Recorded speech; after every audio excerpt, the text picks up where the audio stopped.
السلام عليكم ورحمة الله وبركاته. أكم نجا إلمان رما كان الدنيا رجلتن أرى إن شاء الله بإذن الله تعالى فلربي دين أكاتا فيسبوكي أوتو guyya jaatama hingayin maqaa ittiin jijjiirannu yani yeroo takka jijjiirrattee osoo guyyaa jaatama yookaan ji'a lama hingayin maqaa lammaffaa yoo jijjiirrachuu feete akkaataa itti jijjiirannu waliin ilaalla. Kan akkana namaan jedhu kunoo akka ammaa isin argitan kana hamma guyyaa jaatama booda malee hin jijjiiramu jedha. Garuu akkaataa itti jijjiiramu jira. Mee waliin haa ilaallu. Viidiyoo gabaabduu tana waliif sheer godhaa akka namu irraa baratu.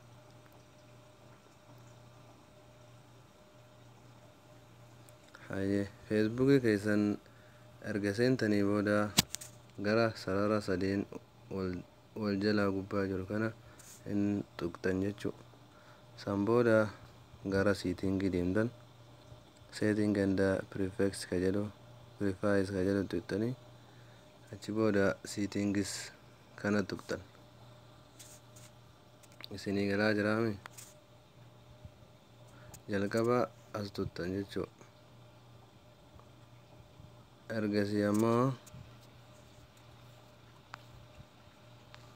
settings kan jedhu kana irra guttanii kana booda personal information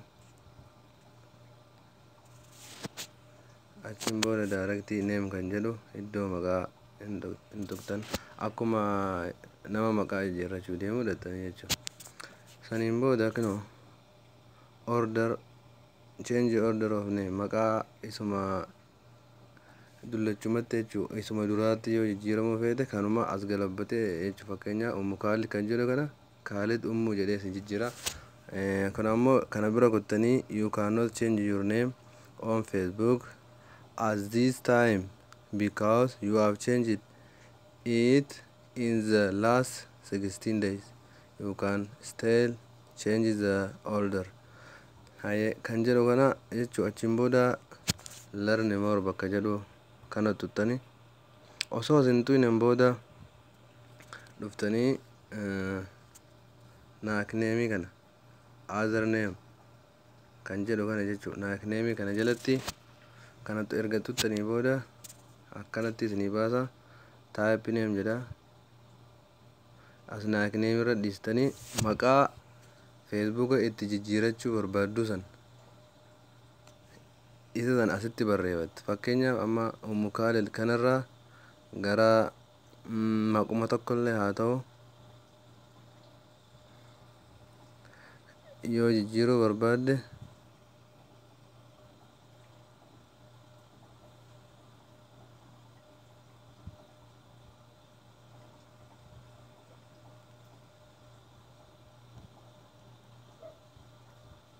bismillah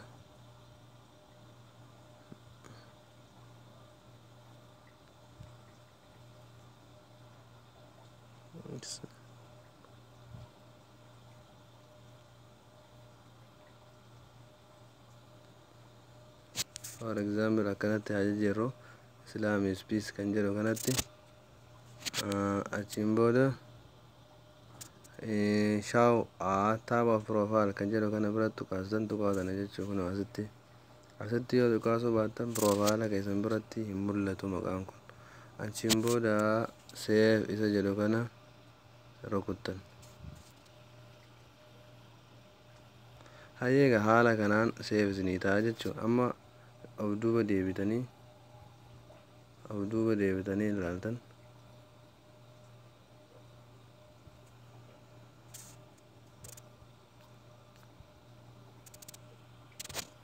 kunoo Islam is peace jedhee jira.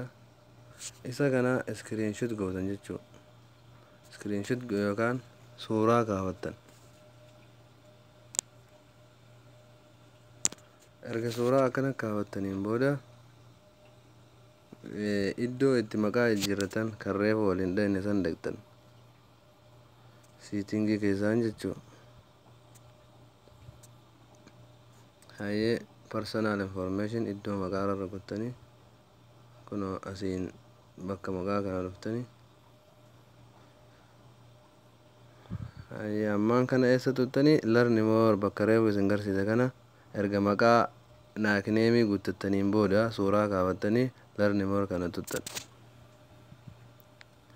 Yoo learn more tuttan booda akkanatti isinii baasa ol ooftanii kunoo bakka fill out this from the request a name change and confirm your name bakka jedhu kana barreeffamicha kana kunoo kana gad tuqxan. Achi booda haala kanaan isinii ba'a asirratti new first name kan jedhu kanarratti maqaa isa jalqabaa guuttan Islam is maqaa nickname kee bira jiru san jechuu isa san asif barreessita.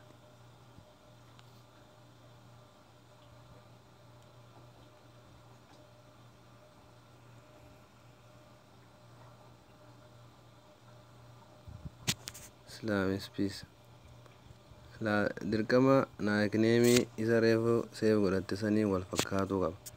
Achiin booda maqaa bira erga kuttee bakka kana pick one kan jedhu kana immoo fuula dura kana iddoo kana tuqaaste spelling mistake kan jedhu kanarra kaawwatta. Hayyee ol ooftee choose file kan jedhu kana iddoo choose file jettu gad tuqxee suuraa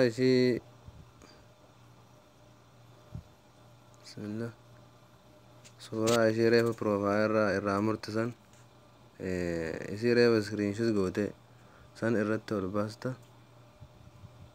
Hayyee haala kanaan amma waa hunda xumurtee jirta jechuu. Achiin booda send bakka jedhu bakka magariisa kana yeroo takkaaf hin tuqxa.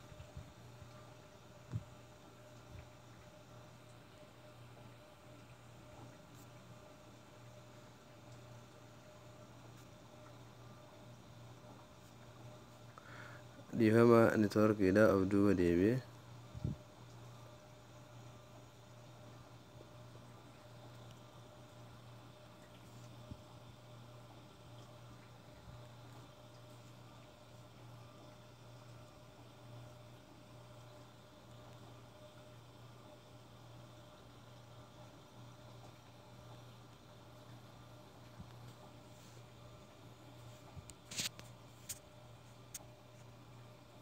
pick one kan jedhu akkuma reefu spelling mistake goote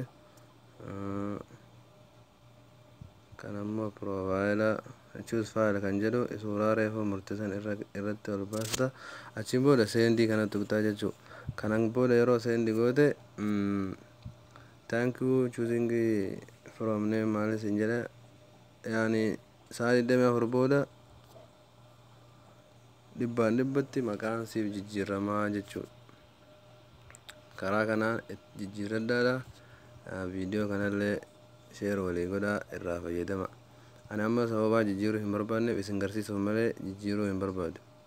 Kanaaf silaa send godhee isin agarsiisa. Dagmoo waan jijjiiruu hin feeneef dhiisa jechuudha. Kanaafi waan dhageeffattaniif galatooma irraa fayyadama waliifis dabarsa. Jazaakumullahu khairan. Assalaamu alaikum warahmatullaahi wabarakaatuh.